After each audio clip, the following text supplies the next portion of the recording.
ಕರದಲ್ಲಿ ಹಿಡಿಯುತ್ತಲಿ ಪ್ರಭುವಿನ ಬೆಳಕನ್ನು ಹರಡಿದಿರಿ.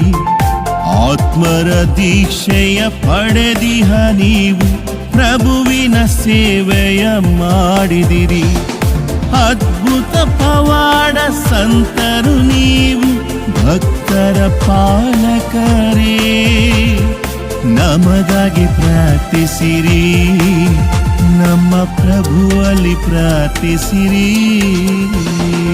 ಆತ್ಮದ ಹೂವೇ, ಪರಿಮಳ ಕುಸುಮವೇ, ಅವಾಡ ಪುರುಷರೇ, ಡೋನಳ್ಳಿ ಸಂತರೇ. ನಮಗಾಗಿ ಪ್ರಭುವಿನಲ್ಲಿ ಪ್ರಾರ್ಥಿಸಿ ನಮ್ಮನ್ನು ಅನುಗ್ರಹಿಸಿ. ನಮಗಾಗಿ ಪ್ರಭುವಿನಲ್ಲಿ ಪ್ರಾರ್ಥಿಸಿ ನಮ್ಮನ್ನು ಅನುಗ್ರಹಿಸಿ.